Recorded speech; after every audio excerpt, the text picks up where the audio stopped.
Welcome to Toffee TV. It is the match preview. Manchester City versus Everton, 2 o'clock at the Etihad on Sunday. Return after 2 weeks of rubbish football. It's back to Premier League action, joined by Dave Wycherley from the County Road Bobblers. Dave, 2 weeks off. International football, like I just said. Normally, I hate the international break. This time I didn't hate it as much. A, to give Everton a chance to get some players back, and B, just because the games since the last international break, it wasn't really a great run. So it was nice to have a little break, but coming back to possibly the toughest fixture of the season away from home. It's a hard one, isn't it? You know, like you say, I think it was a bit of therapy sometimes having that international break. Went on a little mental health walk with Jay Deacon and his group the other week, and we just ended up talking about Everton. Yeah. You know, and you can't help yourself, you know, you get dragged back in, don't you? You try and get away from it. But no, it's an interesting game to come back. Obviously, I mean, I don't know where Doucouré is at the moment. I haven't seen the press conference yet. And Calvert-Lewin, but we need them back, don't we? Because it's just makes a tough game even tougher. And especially against City, where it's our midfield at the moment is a bit wide open, isn't it? And that's where City tend to carve teams open. If I could fast forward to Monday, I'd get there, I'll be honest with you, but there you go. No, you're absolutely right. Obviously, the midfield at the minute, Abdoulaye Doucouré, don't know whether this one will come too quickly for him. Seen a couple of things talking about the Brentford game, which is obviously the next game after it. But Everton have just lost Tom Davies as well. Some people won't think that's an issue, but it's another midfield player. You know, we started the last game with Fabian Delph and Alan. I imagine both of them will start Sunday. But on the bench, then it just leaves Jean-Philippe Gbamin as the only other midfield option. I expect Tyler Onyango to come in there on the bench. I think Andre Gomez is still going to be missing as well. So we are light in midfield, and like you just said, that is an area that City tend to dominate. Yeah. It'd be a hugely difficult game with our full strength side out, but you know, it is going to be difficult without Doucouré in that middle if he is, of course, not back in time. Welcome to this week's pack opening for Ultimate Fan. I'm going to open mine now, so let's get straight into it. This is my free pack. Who have I got in this? Tusongui, Brighton player. He won't be playing for me. Mendy from Leicester, and also Maupai from Brighton.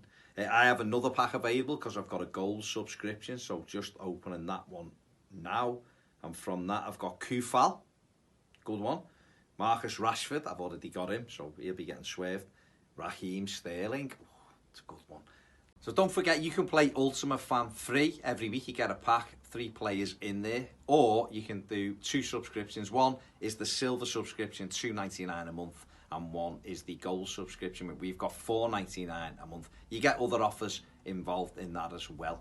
So check it out.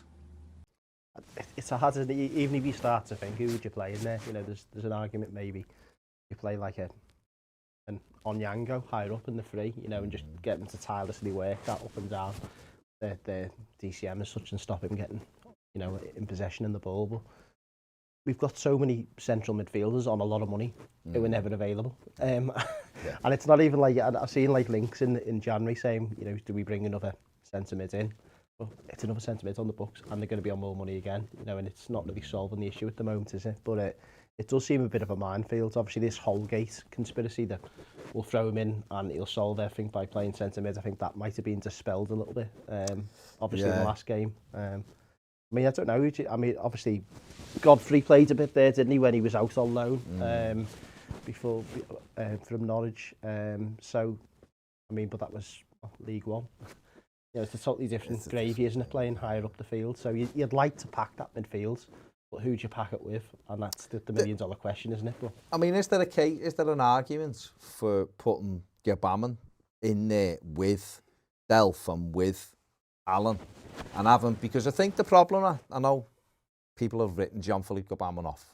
Yeah. You know, Wolves, the 45 minutes against Wolves, out of possession, he was poor. I thought that on the ball, he was fine. He was showing for it, he got it, and he was passing it. But out to possession position, he was all over the place. Yeah. But I just wonder if with Delph sitting, if him and Allen could go and do a little bit of the pressing, and because you're not leaving big gaps behind you, and having 3 in midfield, because Onyango, well, was a good prospect. He was 18 years of age, hasn't played in the Premier League yet.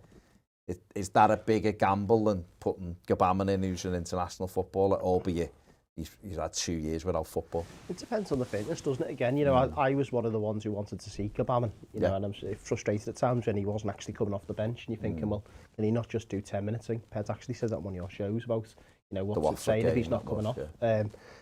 So I was, in the same camp as that. Is he just play him if he's fit enough for the bench, play him. But then, like you say, he was 5 yards off pace. He wasn't getting in the right areas. Maybe Delph the linchpin. There we say he can actually speak to people and organise people. But it does say a lot when we're starting to pin our hopes on Fabian Delph. But it's where we are. We need him to be playing well for us, because at the moment we haven't really got anyone else in there. But I mean, you could even look at maybe in the United game, and do we just go out and just try and score goals? But then, it's City, and you're expecting players like Foden, Bernardo Silva, they all operate well in space, and the more gaps you leave open, the more you're going to allow them to carve you open. And at the moment, unless Yerry Mina's back, I've not got a load of confidence in defence, albeit we got the clean sheet last time. It's such a hard one to... Normally, you've got answers in your head, haven't you? And you think, right, this is what I'd do X, Y, Z. But, it's just basically picking the better of 2 bad options at the moment. Gbamin, let's just hope, maybe, he's had a couple of weeks again to get fit, get sharper. And like you say, if he doesn't play in that withdrawn role, and just get him to do the box-to-box and go from there. I mean, we should have Yerry Mina available. He's been training all week. So, barring any, I know sometimes Everton's training resembles hell in a cell match or something or whatever, because we've seen the amount of injuries they seem to pick up. But what I would say is he looks like he may be available again, which would be key for us. And the manager might choose to use Ben Godfrey in midfield. He might choose to play Godfrey at right back, and go back to that of having those 3. So I think if you're looking at that, one option he did do was against Spurs. He had Andros Townsend in the midfield 3 doing the pressing, and that worked quite well for about an hour. Yeah. So we may still go with that, and then obviously have Anthony Gordon one side, Damari Gray the other, and Richarlison through the middle. This is, of course, we're assuming that the core won't be ready quite yet, and I don't know whether I'd be rushing him back for this game, because this is already a huge ask. Yeah. Bringing someone, I think if he's touch and go for this one, I'd rather he be fully fit for Brentford, because that's a game that I expect Everton to win, albeit it'll be a very tough game. City, I don't expect us to win, and I don't like saying that as an Evertonian. But it's about risk and reward, I guess, and if the core is deemed fit, he'll play. But I just wonder if the manager will kind of go with sort of what he did against Spurs and try to have Townsend doing the pressing from in there. Benitez isn't soft, he's had plenty of time to plan that game, and there's an argument to be had, possibly, that some of the games against the so-called, Champions League teams might be where his forte comes in, where he can kind of really just deconstruct. Because they don't really change, do they? No, them quality of teams, we just do whatever, and I guess planning might be a little bit easier for that. You'd think so, and he's not soft, is he? He's had time to plan it, albeit he's had the limitations with the squad. With Blues, you've got to go out there and want to win a game. We can't roll over for anyone. And albeit that I'm saying, I'd fast forward the week, I still want us to go out there and show the attitude and to have a go. But at the same time, in the back of my mind, I've kind of got to be realistic about the situation as well. The biggest question is, do we wear the Black Watch kit, or do we wear the white one and try and get away with that and say it's different than theirs? Because we wore the Black Watch kit last day of the season and we got beat 5-0 there. I know. It wasn't a very nice memory. So do we try to banish that memory with a different kit, or do we just wear it and say, no, this time it'll be different? Yeah, no, I think they're going to wear the Black Watch kit, aren't they? It almost reminds me of a bit of a City away kit from years ago. Yeah, they'd have to. Ours is obviously burnt orange, not red. Orange, yeah. Theirs was very much red. Let's have a look how Man City have been lining up.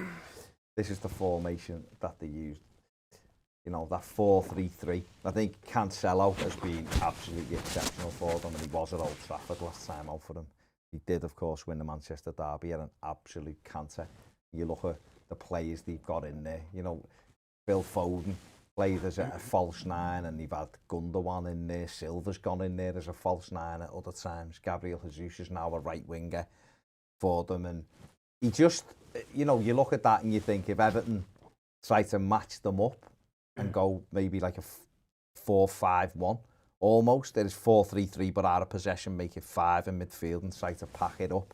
Yeah. You know, that might be the way to go to try to frustrate them, because we did see a couple of weeks ago Crystal Palace go to the Etihad, and albeit had one of those hugely fortunate games, but they rode the luck, defended and counter-attacked and ended up winning the game. They have been excellent, Palace. Oh, they have, yeah. But Southampton went there getting beat every week and ended up getting a 1-1 draw there, so, or a 0-0, whatever it was. So, just looking at that team there, the one that worries me is obviously our biggest weakness against Wolves was the pockets of space almost in between the midfield and the defence. Hwang Chan kept dropping off, didn't he? Jimenez was taking turns to be dropping off. Yeah. And you almost want to play against the big, burly centre forwards with Mina, you know, because all day, you know what I mean, he'll have that. But what worries you is when you do slip into them little pockets of space, that's not really Eddie Mina's forte, is getting dragged out of defence. And at least he'll defend on the front foot, though. You know, he's less likely, I think, to leave a player to peel off. He'll go with him and try and attack the ball, where I think Keane's natural reaction is probably from Burnley, as low block days, he tends to drop in and pass him on. And that's what we didn't deal with at Wolves, like you said. Yeah. He was passing, him and Alan were arguing, weren't they? Yeah. Because Alan was probably saying, well, you've got to follow him then, because I'm already picking a midfield player up. And you're right, the pockets of space, and then you're talking Manchester City levels compared to Wolves levels. That's the false nine again, so they're going to be doing that whole dropping off and pulling our team places. But I guess, like you said, you know, Benitez knows this, and that's what his forte is, so he will have planned. I spoke to Steve McInerney from Steam Company, Manchester City fan channel, earlier, an exclusive for our opposition preview on Patreon, but this is what Steve had to say about who he thought were Manchester City's danger men. Well, who has been the one who sparkled for you for City? Who should Everton really, if you had to pick one player as a match winner on Sunday, for Man City, who would be the player you would choose? Not in the sense that he'll win us the match, though he could do. He's capable. But Bernardo Silva this season is fucking ridiculous, man. He's been insane. He's been the best, probably second best player in the league after Salah, unfortunately. But he's been so fucking good. Like energy of Kante, but mixed with the grace of David Silva. Like absolutely everywhere. He's been huge. Yeah, it's him for me. I think he's the best midfielder in the Premier League comfortably so far this season. Like comfortably. And if I choose a match win potentially as well, weirdly, probably Cancelo, you know. Obviously Foden's great, but Cancelo is just, he's been in brilliant form, assists, and he's creating so many chances. He just cuts in on his right foot. And the other day, obviously, he found Bernardo Silva as well against United. But it's probably those two, I reckon, are most likely to make a difference. You could name, you know, Foden as well or whatever. But but I would say those two currently, they feel like the ones that seem to be involved in everything, you know, everything that we do, because they're in fucking unbelievable form. And I love him. I can't believe Bernardo could have been gone. Like, Jesus, that would have been shocking. But, you know, he's here. I mean, realistically, Steve couldn't probably named anyone in that Man City squad, couldn't he? But he obviously went for Cancelo, who against United was unbelievable, and Bernardo Silva. But I just think back to I think it was the FA Cup game at Goodison last season with Cancelo, and he caused us lots of issues from the left back cutting, and he had about 3 shots with Pickford saved. He was a real, because he was dropping into those pockets, like you were saying, as a left back. Yeah. We really struggled. Second half, I think we got to grips with it, but the first half, we tried to, you know, we couldn't really cope with him. But Bernardo Silva's another one who's been around the Premier League for a few years. He's just fantastic little footballer, isn't he? And it always makes me laugh, because I remember when David Silva was there, and you always get the shouts in Goodison, don't you? And it's like, get close to him. Do you know what I mean? And you think, it's easier said than done. Do you know what I mean? As he's dropping into the pockets, and Bernardo Silva, you know, that was probably going to be their hardest task, was replacing David Silva. And, well, they brought in another Silva, Bernardo Silva, and he's, you know, very similar, isn't he? He can play right across the front. You know, he can play anywhere in that midfield free as well. And he's just so intelligent when he's playing football. It's just... It's a joy to watch when he's not playing against you. Yeah. You know, but that's the thing, isn't it? And another player a player who we've picked out, who I think has been fantastic for them for a long while now, and a player who was brilliant at Dortmund as well, is İlkay Gundogan. He's who we've picked out as someone Everton are going to have to watch. Let's just have a look at his numbers. He's had 7 appearances for City so far. He's got 2 goals. He averaging 2.2 shots per game. And in our Ultimate Fan that we play, he's the top City performer with 75 points. He is definitely another one who is...